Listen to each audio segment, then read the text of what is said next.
मंडळी, तुम्हाला अशा ताज्या कैऱ्यांपासून बनवलेला हा पारंपरिक पदार्थ नक्कीच माहिती असेल. त्यामध्ये गूळ तर घातला जातो, पण जराही शिजवण्याची गरज नाही. एकदम पारंपरिक पद्धतीने बनवलेला, वर्षभर टिकणारा, तोंडाची चव वाढवणारा असा हा पदार्थ. मग चला बनवूया आजची रेसिपी. त्यासाठी कैऱ्या घ्यायच्या आहेत. इथे तोतापुरी आणि गावठी कैरी या दोन्हीही कैऱ्या आहेत.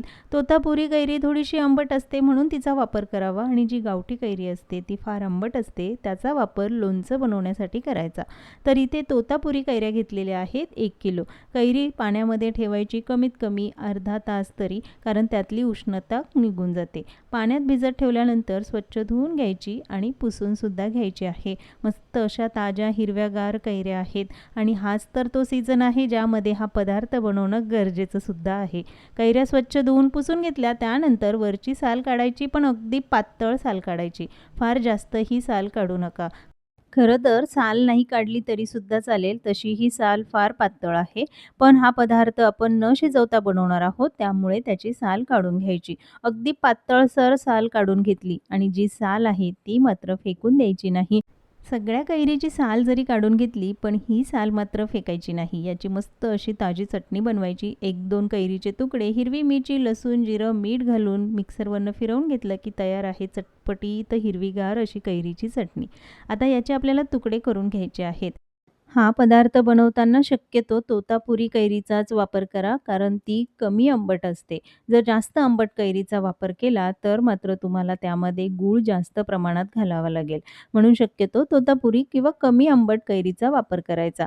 आता याचे हे तुकडे करून घेतले आहेत, पण त्यासोबतच यामध्ये गूळ घालायचा.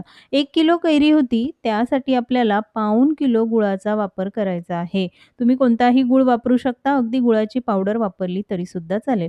गूळ बारीक चिरून घेतला आहे. त्यानंतर कैरीचे जे तुकडे करून घेतले ते फूड प्रोसेसरमध्ये घालून फक्त 5 मिनिटांमध्ये कैरीचा हा किस तयार होतो. जराही हात दुखवण्याची गरज नाही. फक्त 5 मिनिटांमध्ये हे काम होतं. पण जर तुमच्याकडे फूड प्रोसेसर नसेल तर मात्र तुम्हाला हे सगळं खिसून घ्यावं लागेल. तर 1 किलो कैरीचा किस बनवायला मोजून 5 मिनिटं लागलेत. एकदम परफेक्ट असा हा किस तयार झाला. तो एका मोठ्या भांड्यामध्ये काढून घ्यायचा. प्रत्येक गृहिणीच्या उपयोगाची वस्तू म्हणजे फूड प्रोसेसर. खरं तर काम खूप सोपं होतं. हाच जर केस मी किसनीने बनवायला गेले असते तर कमीत कमी अर्धा तास तरी लागला असता. किसही अगदी परफेक्ट तयार होतो, जाड किंवा बारीक जसा हवा तसा. यामध्ये 2 चमचे काश्मीरी लाल तिखट घातलं, कारण ते कमी तिखट असतं, रंगही छान येतो. 2 चमचे भाजलेल्या जिऱ्याची पावडर, अर्धा चमचा काळं मीठ आणि पाव चमचा साधं मीठ घालायचं.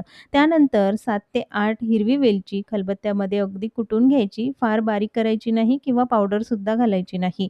7 ते 8 लवंगा आणि 3 तुकडे इथे दालचिनीचे घेतले, तेही यामध्ये घालायचे आहे.